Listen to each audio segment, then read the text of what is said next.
வணக்கம் நண்பர்களே, எல்லாரும் எப்படி இருக்கீங்க? நான் ரொம்ப நல்லா இருக்கேன். இன்னைக்கு வீடியோ வந்து வார சம்பளத்துக்கான ஃபேமிலி பட்ஜெட் சொல்லுங்க அப்படின்னு சொல்லிட்டு நிறைய பேர் கேட்டிருந்தீங்க. அதில் பர்டிகுலராக ஒரு சிஸ்டர் வந்து கேட்டிருந்தாங்க.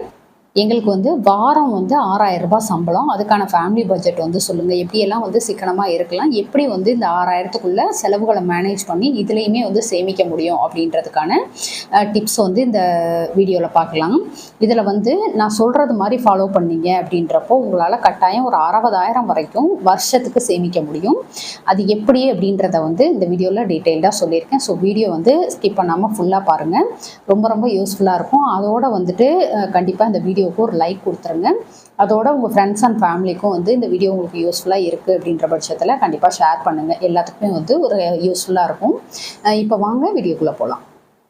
இந்த வீடியோவில் வந்து இவங்க சொல்லியிருக்கிறது வந்து வாரத்துக்கு 6,000 ரூபாய் அப்படின்றது மாதிரி சொல்லியிருக்காங்க. நம்ம வந்து இந்த 6,000 வந்து 4 வாரத்துக்காக பெருக்கணும் அப்படின்றப்போ 24,000 ரூபாய் வருது. ஸோ உங்களுக்கு வந்துட்டு ஒரு 25,000த்துக்குள்ளே 24,000 25,000த்துக்குள்ளே மாத சம்பளமாக இருந்தாலுமே உங்களுக்கு வந்து எப்படி வந்து பட்ஜெட்டை போட்டு நம்ம வந்து ஃபேமிலியை ரன் பண்ணுறது, அதுலேயுமே வந்து ஒரு 60,000 கிட்ட எப்படி சேமிக்கலாம் அப்படின்றதுக்கான வீடியோ வந்து இதில் பார்க்கலாம். நான் வந்து மாதத்துக்கு ப்ளஸ் வந்துட்டு வாரத்துக்கு ரெண்டுத்துக்குமே வந்து சொல்லியிருக்கேன். அதுக்காக தான் உங்களுக்கு சொல்கிறேன். ஒருவேளை உங்களுக்கு மாத சம்பளமாக இருந்தால் கூட நீங்கள் வந்து இதை பார்த்து தெரிஞ்சுக்கலாம். இல்லை உங்களுக்கு வார சம்பளம் அப்படின்ற பட்சத்தில் அது மாதிரி கூட நீங்கள் வந்து கால்குலேட் பண்ணி இது மாதிரி ஒரு ஃபேமிலி பட்ஜெட் வந்து மெயின்டைன் பண்ணீங்க அப்படின்றப்ப கட்டாயம் வந்து உங்களால் ஒரு நல்ல அமௌண்ட் வந்து சேமிக்க முடியும். பொதுவாக வந்துட்டு ஃபேமிலி பட்ஜெட் அப்படின்றது வந்து நம்மளுக்கு வரக்கூடிய வரவுல இருந்து நம்ம எந்த மாதிரி செலவுகள் பண்ணுறோம், எப்படி வந்து பிளான் பண்ணி செலவுகளை வந்து கண்ட்ரோல் பண்ணிட்டு அதில் வந்து நம்ம பணம் சேமிக்கிறது அப்படின்றது தான் பார்க்கணும். நிறைய பேர் சொல்லக்கூடியது வந்து எங்களுக்கு ரொம்ப கம்மியான வருமானம், நாங்கள் வந்து எப்படி சேமிக்கிறது அப்படின்றதே புரிய மாட்டேங்குது, இதில் செலவுகள் மேனேஜ் பண்ணுறதே பெரிய விஷயமா இருக்குது அப்படின்னு சொல்கிறாங்க. அதில் வந்து நான் பார்க்கக்கூடிய விஷயம் பார்த்தீங்கன்னாக்கா, நமக்கு எவ்வளோ வருமானமாக இருந்தாலும் நமக்கு வரக்கூடிய வருமானத்துக்குள்ளே நம்ம செலவுகளை வந்து கொண்டுட்டு வந்துட்டோம் அப்படின்றப்போ கட்டாயம் வந்து நம்மளால ஒரு நல்ல ஒரு வாழ்க்கை வந்து வாழ முடியும். அதாவது கடன் இல்லாத ஒரு வாழ்க்கை வந்து வாழ முடியும். இப்போ ரீசெண்டாக கூட ஒருத்தவங்க அனுப்பியிருந்தாங்க. அவங்களுடைய சேலரி வந்து ஒரு 25க்குள்ளே இருந்தது. ஆனால் அவங்களுடைய செலவு பார்த்தீங்கன்னா மாதத்துக்கு 35 வரைக்கும் படுறாங்க. அப்போ கிட்டத்தட்ட ஒரு 10,000 வந்து எப்படி எக்ஸஸ் ஆகுது, அதை வந்து கடன் தானே கண்டிப்பாக வாங்க முடியும் அப்படின்றத வந்து ஃபஸ்ட்டு புரிஞ்சுக்கணும். நமக்கு வரக்கூடிய வருமானத்துக்குள்ளே நம்மளுடைய செலவுகள் கொண்டு வர்றோம் அப்படின்றப்போ கட்டாயம் நமக்கு வந்து ஒரு கடன் இல்லாத நிம்மதியான வாழ்க்கை வந்து வாழ முடியும்.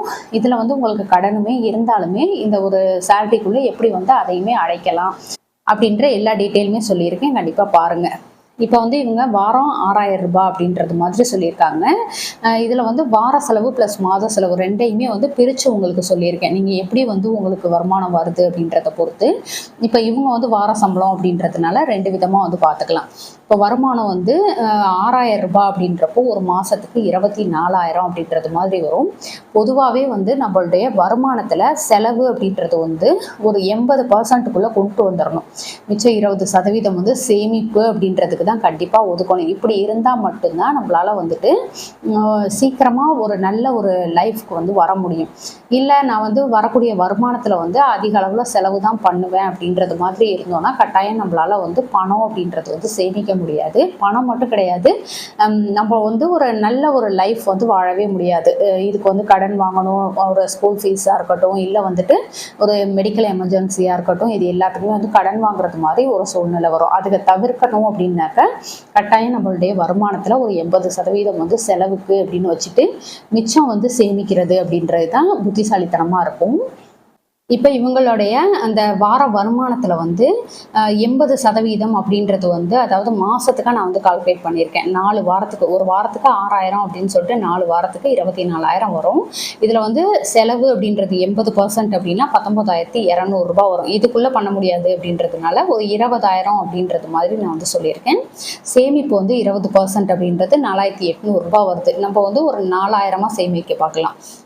இப்படி பண்ணுறப்போ நிச்சயமாக ஒரு நல்ல சேவிங்ஸுமே கிடைக்கும். ஒருவேளை உங்களுக்கு கடன் இருந்தது அப்படின்னாலுமே அதை வந்து க்ளோஸ் பண்ணுறதுக்குமான ஐடியாவும் இருக்குது.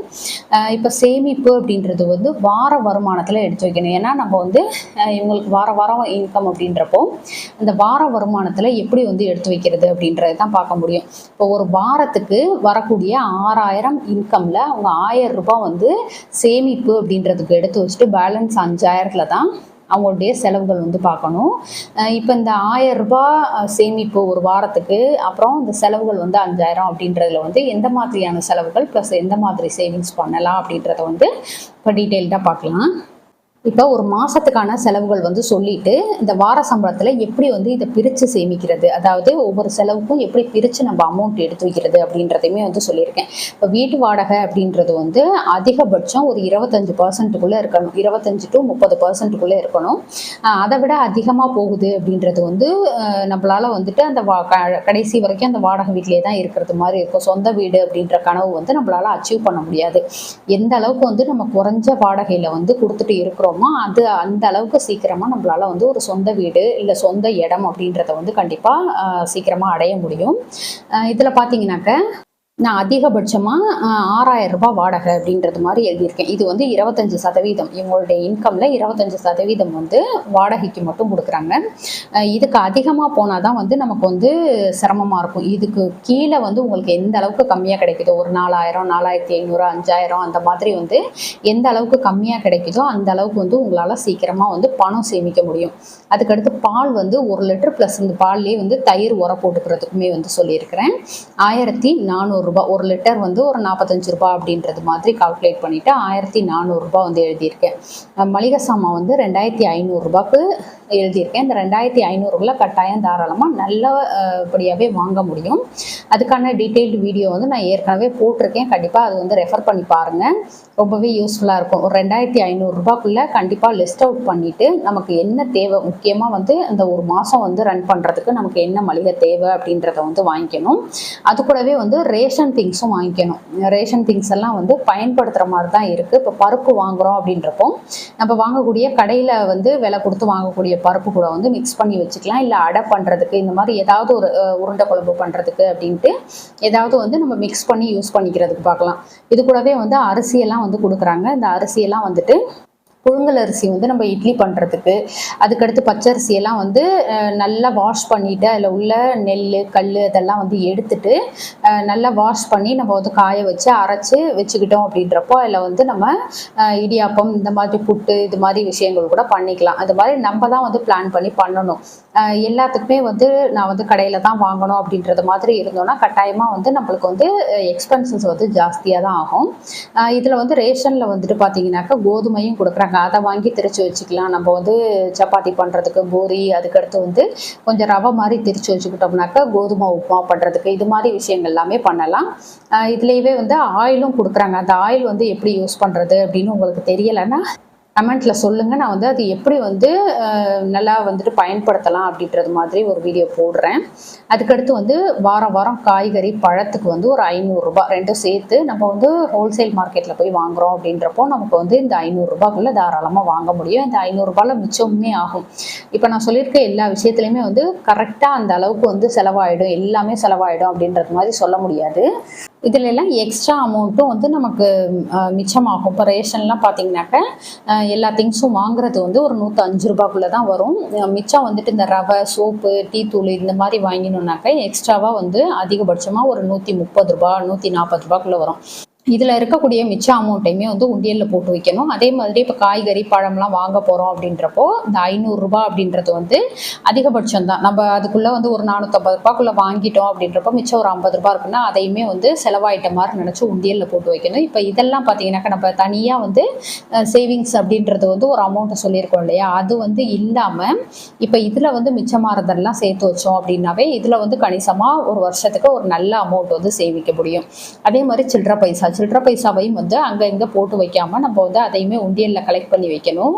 அதை வந்து ஒரு டைமாக கொண்டு போய் ஏதாவது மளிகை கடையில் இந்த மாதிரி வந்து அதை எப்படி வந்து பணமாக மாற்றலாம் அப்படின்றதுமே நான் வந்து சொல்லியிருக்கேன். அது மாதிரி வந்து மாற்றிட்டு நம்ம வந்து அதையுமே வந்து ஒரு சேவிங்ஸாக வச்சு அதில் வந்து கோல்டு கூட வாங்க முடியும் அப்படின்ட்டு வீடியோ போட்டிருக்கேன். அதாவது நான் வந்து எப்படி சில்லற பைசாவில் கூட கோல்டு வாங்கியிருக்கேன் அப்படின்றதுக்கு கண்டிப்பாக அதையுமே வந்து எடுத்து பாருங்கள். உங்களுக்கு ஒரு ஊக்கமாக இருக்கும். சரி ஓகே, ஒரு சில்லறையில் கூட நம்மளால் வாங்க முடியுமா அப்படின்றது மாதிரி கண்டிப்பாக வந்து இதில் மிச்சமாகறதையும் வந்து தனியாக சேர்த்து வைங்க. அதே மாதிரி நான்வெஜ் வந்து 500 ரூபாய் அப்படின்றது வந்து எல்லா வாரங்கள்லையுமே வந்து 500 ரூபாய் வந்து செலவு பண்ணிட மாட்டோம் இல்லையா? அந்த மாதிரி மிச்சமாகறதையும் வந்து எடுத்து வைங்க. சிலிண்டர் பார்த்தீங்கன்னாக்கா ஒரு மாதத்துக்கு 500 ரூபாய் அப்படின்னு சொல்லி எழுதியிருக்கேன். எப்படி பார்த்தாலும் நமக்கு வந்து ஒரு 2 மாதத்துக்கு வரும். இப்போ எனக்கெல்லாம் பார்த்தீங்கன்னாக்கா அதிகபட்சம் ஒரு 75-80 நாள் வரைக்குமே வரும் எனக்கெல்லாம். ஸோ அந்த மாதிரி வருது அப்படின்றப்போ நம்ம வந்து ஒரு மாதத்துக்கு 500 ரூபாய் அப்படின்னு சொல்லிட்டு 2 மாதத்துக்கு 1000 ரூபாய் இது வந்து தனியாக வந்துடும் இல்லையா? அதனால் மாதத்துக்கு 500 ரூபாய் அப்படின்னு எடுத்து வைக்கணும். அதுக்கடுத்து இபியுமே அதே மாதிரி தான். நமக்கு வந்து மாதத்துக்கு ஒரு 300 ரூபாய் எடுத்து வச்சாவே போதும். 2 மாதத்துக்கு 600 ரூபாய். 600 ரூபாய் அளவுக்கு வருமா அப்படின்னு கேட்டிங்கன்னா அந்த அளவுக்கு வராது. நம்ம யூஸ் பண்ணுறதை பொறுத்து இது வந்து ஒரு 400 450 அந்த ரேஞ்சுக்கு தான் வரும். இதுலேயுமே அதே மாதிரி தான். மிச்சமாறுது அப்படின்னாக்கா அதை வந்து கண்டிப்பாக தனியாக எடுத்து வைங்க. இப்போ கேபிள்லாம் பார்த்தீங்கன்னாக்கா 200 ரூபாய் அந்த கவர்மெண்ட்டோடைய கேபிள்லாம் வந்து இழுக்கிறோம் அப்படின்றப்போ நமக்கு வந்து ஒரு 200 ரூபாய்க்குள்ள தான் எங்கள் சைடு கலெக்ட் பண்ணுறாங்க. உங்களுக்கு எப்படின்றத நீங்கள் பார்த்துக்கோங்க. அதுக்கடுத்து ரீசார்ஜ் வந்து ஃபோனுக்கு ரீசார்ஜ் பண்ணுறது ஒரு 2 ஃபோன் அப்படின்றது மாதிரி எழுதியிருக்கேன் 1000 ரூபாய். அதுக்கடுத்து வாட்டர் செலவு இருந்துச்சு. தண்ணி கரண்ட்டுக்கு ஏதாவது கொடுக்குறீங்க, இல்லை வந்துட்டு தண்ணி கேன் வாங்குறீங்க, அந்த மாதிரி இதுக்கு வந்து மாதத்துக்கு 400 ரூபாய் அப்படின்றது மாதிரி எழுதியிருக்கேன். அடுத்து பெட்ரோல் வந்து 2500 ரூபாய் எழுதியிருக்கேன். ஒரு வேளை வண்டிக்கு வந்து பெட்ரோல் போடுறீங்க அப்படின்றப்போ 2500 ரூபாய் எழுதியிருக்கேன். அதுக்கடுத்து மெடிக்கல் எக்ஸ்பென்சஸ்க்கு வந்து ஒரு 1000 ரூபாய் எழுதியிருக்கேன். இந்த 1000 ரூபாய் அப்படின்றது வந்து மாதம் செலவாயிடுமா அப்படின்னா கண்டிப்பாக அது மாதிரி வந்து ஆகாது. இந்த அளவுக்கு வந்து ஆகிடாது. இதில் வந்து ஒரு 300 400 அந்த மாதிரி தான் ஆகும். சில மாதங்கள் அதுவுமே ஆகாது. நம்ம என்ன ரெகுலராக வந்துட்டு ஹாஸ்பிட்டல் போகிறது இல்லையா? ஸோ அதனால் இந்த அமௌண்ட்டுமே மிச்சமாகும். இது எல்லாத்தையுமே வந்து இந்த மாதிரி வந்து மிச்சமாகிறது எல்லாத்தையுமே வந்து தனியாக கலெக்ட் பண்ணி வைக்கணும் உண்டியலில். நம்ம வந்து எடுப்புக்கு வந்து செலவு பண்ணிக்கிட்டே இருக்கிறோம் அப்படின்றப்போ கட்டாயம் நமக்கு வந்து சேமிப்பு அப்படின்றது வந்து பண்ண முடியாது. எந்த அளவுக்கு வந்து எக்ஸ்பென்சஸ்லையும் சேமிக்கலாம் அப்படின்றத தான் நம்ம வந்து பார்க்கணும். ஸோ கண்டிப்பாக வந்துட்டு இது மாதிரி ட்ரை பண்ணி பாருங்கள். இப்போ மாத செலவு வந்து எழுதியிருக்கேன்.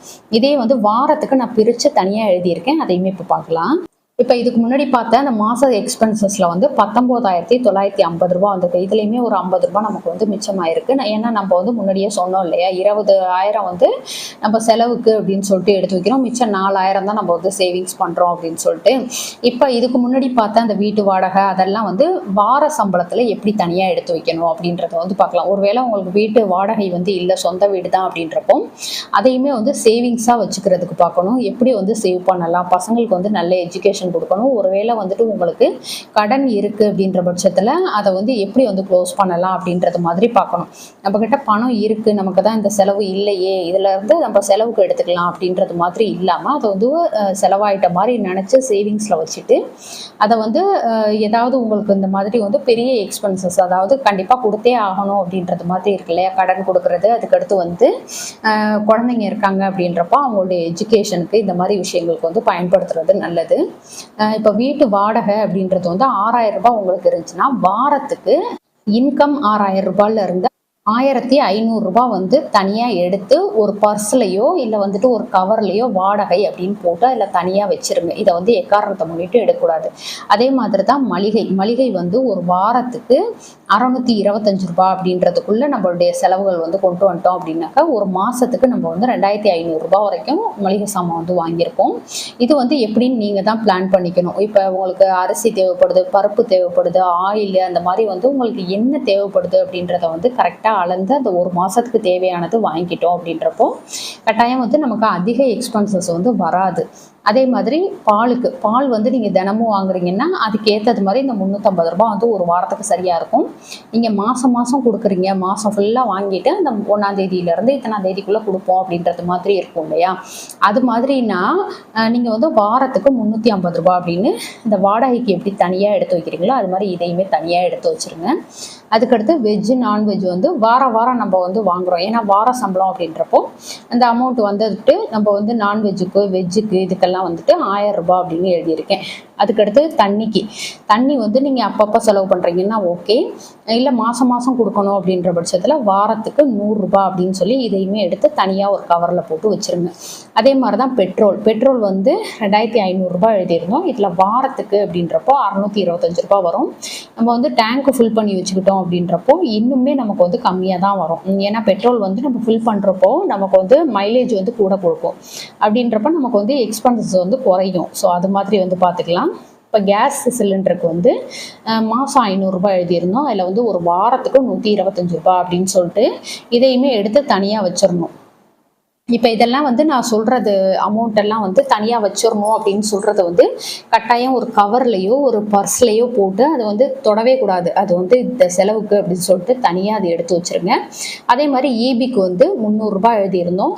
அதாவது மாதத்துக்கு 300 ரூபான்ட்டு அதில் ஒரு வாரத்துக்கு 75 ரூபாய் அப்படின்னு சொல்லிட்டு இதுவுமே எடுத்து தனியாக வச்சுக்கணும். ரேஷன் அப்படின்றப்போ அந்த ஒரு வாரம் தான் வாங்க போகிறோம். அதாவது மாதத்துக்கு ஒரு டைம் தான் வாங்க போகிறோம் அப்படின்றப்போ ஒரு வாரம் மட்டும் வாங்கிட்டு அடுத்தடுத்த வாரங்களில் வந்து இந்த அமௌண்ட்டை வந்து குறைச்சிக்கலாம். நம்ம இப்போ ஒரு வாரத்துக்கு ஃபர்ஸ்ட் வாரம் வந்து 150 ரூபாய்க்கு வாங்கிட்டோம் அப்படின்றப்போ அடுத்த வாரம் இந்த எக்ஸ்பென்சஸ் வந்து நமக்கு இருக்காது இல்லையா? ஸோ அதையுமே வந்துட்டு ஒரு சேவிங்ஸாக வச்சுக்கலாம். இல்லை வேறு ஏதாவது இந்த மாதிரி விஷயங்களில் வந்து பயன்படுத்திக்கிறதுக்கு பார்க்கலாம். அடுத்து ஃபோன் ரீசார்ஜுக்கு வந்து ஒரு மாதத்துக்கு நம்ம வந்து ரீசார்ஜ் பண்ணுவோம்.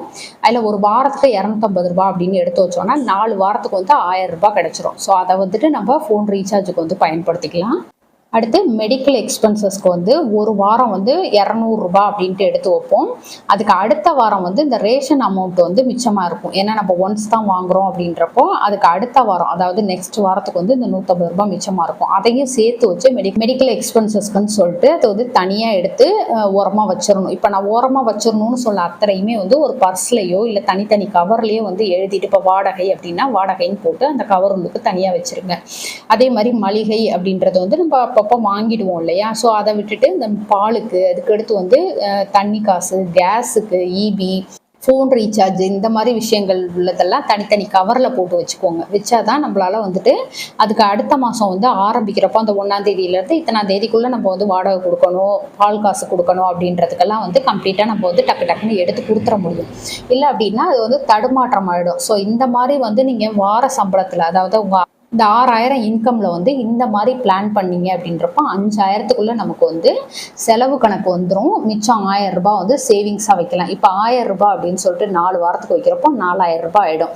இதை வந்துட்டு ஸ்கூல் ஃபீஸுக்கு அப்படின்னு சொல்லிட்டு தனியாக 2000 கட்டிடுங்க. ஏன்னா பசங்களுடைய எஜுகேஷன் அப்படின்றது வந்து ரொம்ப ரொம்ப முக்கியம்.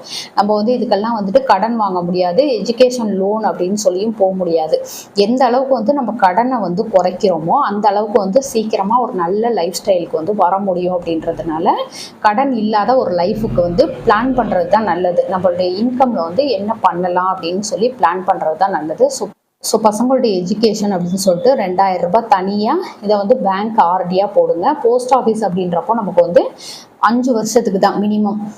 இதே வந்து பேங்க்கில் வந்து போட்டிங்க அப்படின்றப்போ மினிமம் 6 மாதத்துலேருந்து மேக்ஸிமம் நம்ம எத்தனை வருஷத்துக்கு வேணாலும் கட்டலாம். ஒரு 12 மாதத்துக்காக போடுறீங்க அப்படின்றப்போ ஒவ்வொரு வருஷம் ஸ்கூல் ஃபீஸுக்கு எடுத்து பே பண்ணுறதுக்கு வந்து உங்களுக்கு ஈஸியாக இருக்கும். அதுக்கடுத்து வந்து கோல்டு சிட்டுக்கு அப்படின்னு சொல்லிட்டு 1000 ரூபாய் வந்து மாதம் சிட்டு போடுறதுக்கு பாருங்கள். ஏன்னா என்ன தான் நம்மளுடைய செலவுகள் இருந்தாலும் நம்ம தங்கத்துக்கு அப்படின்றதும் ஒரு அமௌண்ட் வந்து சேமித்து தான் ஆகணும். இப்போ விற்கிற விலைவாசிக்கு நம்மளால் வந்து பல்காக கொடுத்து ஒரு பவுன் 1.5 பவுன் அப்படியெல்லாம் நம்மளால் வாங்க முடியாது. ஸோ இந்த மாதிரி கொஞ்சம் கொஞ்சமாக நம்ம வந்து சேர்க்குறோம் அப்படின்றது தான் நல்லது. அது கூடவே வந்து சிட்டு போடுறோம் அப்படின்றப்போ நம்ம தங்கத்தில் வர வைக்கக்கூடிய நகைச்சீட்டு போடுறதுனால நமக்கு வந்து நிறைய பெனிஃபிட் இருக்குது. அதை பற்றியுமே நான் வந்து வீடியோ போட்டிருக்கேன். கண்டிப்பாக கோல்டு சேவிங்ஸ் பிளேலிஸ்ட்டில் போய் பார்த்தீங்கன்னா தெரியும். நிறைய கோல்டு சம்மந்தப்பட்ட வீடியோ, அதுக்கடுத்து வந்து எப்படி தங்கம் சேமிக்கலாம், எதுக்கு அது வந்து பயன்படும், நம்ம லைஃப் ஸ்டைலையே மாற்றக்கூடியது வந்து தங்கம் அப்படின்றதுக்கு நிறைய வீடியோ போட்டிருக்கேன். கண்டிப்பாக செக் பண்ணி பாருங்கள். அதுக்கடுத்து சேவிங்ஸ் அக்கௌண்ட்டில் வந்து ஒரு 1000 ரூபாய் வந்து போட்டு வைங்க. இது எப்போ வேணாலும் நம்ம எடுத்துக்கலாம் அப்படின்றது மாதிரி போடணும். அப்போ தான் வந்து நமக்கு ஏதாவது ஒரு எமர்ஜென்சி டைம் அப்படின்றப்போ நம்ம யாருக்கிட்டையும் போய் கையை கட்டி நிற்காமல் கையேந்தி பணம் அப்படின்னு கேட்காம நம்ம பணத்தை எடுத்து நமக்கு செலவு பண்ணிக்க முடியும். அதே மாதிரி தான் இந்த எமர்ஜென்சி கேஷும் இந்த 1000 ரூபாய் போடுறது கூடவே நமக்கு வந்து எமர்ஜென்சி கேஷில் வந்து எந்த அளவுக்கு செலவு போயிருக்கோ மிச்சத்தையும் சேர்த்து போட்டு இந்த சேவிங்ஸ் அக்கௌண்ட்டில் வந்து போட்டு வச்சுக்கணும். அப்போ தான் நம்ம பணத்தை நம்ம எடுத்து ஏதாவது ஒரு எமர்ஜென்சிக்கு வந்து செலவு பண்ண முடியும். இல்லை வந்துட்டு அடுத்தவங்கள தான் கேட்கணும் அப்படின்றது மாதிரி ஒரு சூழ்நிலையை வச்சுக்காம கடன் அப்படின்றதுல போய் சிக்காம இந்த மாதிரி வந்து பிளான் பண்ணி வாழ்கிறோம் அப்படின்றப்போ கட்டாயம் நம்மளால வந்து ஒரு நல்ல ஒரு லைஃப் ஸ்டைலுக்கு வந்து வர முடியும். ஸோ கண்டிப்பாக இதை வந்து ஃபாலோ பண்ணுங்கள். இந்த 2000 அப்படின்றது வந்து உங்களுக்கு வந்து கடன் ஒரு வேலை இருந்துச்சு அப்படின்றப்போ, அதாவது நான் சொல்கிறது வந்து இந்த சேவிங்ஸ் அக்கௌண்ட்டில் போட சொல்கிறேன் பார்த்தீங்களா, இதை வந்து உங்களுக்கு ஒரு வேலை கடன் இருந்ததுன்னா அதுக்கு வந்து கடன் இருக்குது, அதுக்கடுத்து வந்து ஜுவல் லோன் இருக்குது அப்படின்னா அதுக்கு வந்து கட்டி சீக்கிரம் திருப்புறதுக்கு வந்து பார்க்கலாம். ஏன்னா கடன் இல்லாத ஒரு வாழ்க்கை அப்படின்றது தான் வந்து ரொம்ப ரொம்ப நல்லா இருக்கும். அதை வந்து ஃபீல் பண்ணுறவங்களுக்கு தான் தெரியும். கடன் இருக்கிறவங்கள்ட்ட கேட்டோன்னா அவங்க எப்படா அதுலேருந்து மீண்டு வருவோம் அப்படின்றது மாதிரி சொல்லுவாங்க. ஸோ கடனில் வந்து எக்காரணத்தை முன்னிட்டும் சிக்கிக்காதீங்க. இந்த கிரெடிட் கார்டாக இருக்கட்டும், அதுக்கடுத்து வந்து கடன் வாங்கி சில விஷயங்கள் பண்ணுறதா இருக்கட்டும், கடன் அப்படின்றத வந்து முடிஞ்ச வரைக்கும் தவிர்த்துட்டு நம்ம வந்து எந்த அளவுக்கு வந்து சிக்கனமாக இருந்து சேவ் பண்ணலாம் அப்படின்றது தான் பார்க்கணும். இது கூடவே வந்து நிறைய பேர் சொல்லக்கூடியது வந்து கடன் வாங்குறப்போ எங்களுக்கு வந்து எமர்ஜென்சியாக ஹெல்த் இஷ்யூ இருந்ததுனால வாங்கினோம் அப்படின்றது தான் நிறைய நிறைய பேர் சொல்லக்கூடிய காரணமாக இருக்கும். அதை வந்து தவிர்க்கிறதுக்கு வந்து தமிழக அரசுடைய இந்த காப்பீட்டு திட்டம் அப்படின்றதுல வந்து நம்மளை இணைச்சிக்கிட்டு அதுக்கான கார்டு வந்து வாங்கி வச்சுக்கிறோம் அப்படின்றப்போ நம்மளுக்கு வரக்கூடிய எமர்ஜென்சியான அந்த மெடிக்கல் இஷ்யூக்கள்லாம் வந்துட்டு நம்ம பார்த்துக்க முடியும். அதுக்கு வந்து எந்த விதமான அந்த வருமான சம்மந்தப்பட்ட எந்த ஒரு இதுவும் கிடையாது. நமக்கு வந்து இவ்வளோ வருமானம் இருக்கணும் அப்படின்றதெல்லாம் கிடையாது. நம்ம வந்து கவர்மெண்ட் எம்ப்ளாயாக இருக்கக்கூடாது. அது மட்டும்தான் வந்து அதில் அவங்க சொல்கிறது. மித்தபடி வந்து நம்ம ப்ரைவேட்டாக ஏதாவது கம்பெனியில் ஒர்க் பண்ணுறோம், இல்லை வந்துட்டு ஏதாவது பிஸ்னஸ் பண்ணுறோம் அப்படின்ற பட்சத்தில் நமக்கு எந்தவித வருமானம் வந்தாலும் அதை பற்றி எந்தவித தடையும் இல்லாமல் நம்ம வந்து அந்த கார்டுக்கு அப்ளை பண்ணி வாங்கிக்க முடியும். அதை பற்றின டீட்டெயில் வேணும் அப்படின்னா கண்டிப்பாக சொல்லுங்கள். நான் வந்துட்டு உங்களுக்கு அது தெளிவான ஒரு வீடியோவாக நான் வந்து போஸ்ட் பண்ணுறேன். ஸோ இதை வந்து பயன்படுத்தி வச்சுக்கிறது மூலமாக நம்ம குடும்பத்தில் உள்ள மெம்பர்ஸ் எல்லாத்துக்கும் சேர்த்து ஒரு 5 லட்சம் ரூபாய் வரைக்கும் நம்மளால் ஃப்ரீயாக நம்ம வந்து மருத்துவம் வந்து பார்த்துக்க முடியும். அந்த கார்டு இருந்தால் போதும். ஸோ அதை வந்து கண்டிப்பாக ஒவ்வொருத்தருமே வந்து அப்ளை பண்ணி வாங்கி வச்சுக்கோங்க. ஒருவேளை உங்களுக்கு அதில் எல்லாம் விருப்பம் இல்லை அப்படின்ற பட்சத்தில் ப்ரைவேட்டாக கூட நம்ம வந்து நிறைய ஹெல்த் இன்சூரன்ஸ் வந்து இருக்குது. அது வந்து போட்டு வச்சுக்கலாம். போட்டு வச்சுட்டு நம்ம வந்து நம்ம உடல்நிலைக்கு வந்து எப்போ எது வருதுன்னு சொல்ல முடியாது இல்லையா? ஸோ அது மாதிரி வந்து ஒரு ஹெல்த் இன்சூரன்ஸ் இருந்துச்சு அப்படின்னாக்க அதை வச்சு கூட நம்மளால் வந்து ஈஸியாக நம்மளை வந்து பாதுகாத்துக்க முடியும், எந்தவித கடனும் வாங்காமல். ஏன்னா எல்லாரும் சொல்லக்கூடியது வந்து திடீர்னு ஒரு அவசர மருத்துவ செலவுக்கு தான் வாங்கினேன் அப்படின்றது தான் பல பேர் சொல்கிற விஷயமா இருக்கும். அதுக்காக இந்த டீட்டெயில் சொல்கிறேன். கண்டிப்பாக இது மாதிரி வந்து ஒரு ஹெல்த் இன்சூரன்ஸோ இல்லை தமிழக அரசுடைய அந்த காப்பீட்டு திட்டத்திலேயோ வந்து சேர்ந்து இந்த மாதிரி கடன் வாங்குற விஷயங்கள்லேருந்து நம்மளே வந்து காப்பாற்றிக்க முடியும். ஸோ கண்டிப்பாக வந்து இதை ட்ரை பண்ணி பாருங்கள். ஸோ இன்றைக்கி வந்து நம்ம ஒரு 6000 ரூபாய் வார சம்பளத்துக்கான ஃபேமிலி பட்ஜெட் பிளான் வந்து பார்த்துருக்கோம். இதன்படி வந்து நம்ம வந்து ஒரு பிளான் பண்ணி பட்ஜெட் போட்டு நம்ம குடும்பத்தை ரன் பண்ணுறோம் அப்படின்றப்போ கட்டாயம் ஒரு நல்ல ஒரு சேவிங்ஸ் வந்து பண்ண முடியும். அதே சமயம் ஒரு நல்ல ஒரு லைஃப் ஸ்டைலுக்கும் வர முடியும். ஸோ கண்டிப்பாக இது மாதிரி வந்து ட்ரை பண்ணுங்கள். ஓகே ஃப்ரெண்ட்ஸ், இந்த வீடியோ உங்களுக்கு பிடிச்சிருந்தா லைக் பண்ணிக்கோங்க, உங்கள் ஃப்ரெண்ட்ஸுக்கும் ஷேர் பண்ணுங்கள். நம்ம திருச்சி தமிழ் யூடியூப் சேனலில் கண்டிப்பாக சப்ஸ்கிரைப் பண்ணிட்டு பாருங்கள். தேங்க்யூ.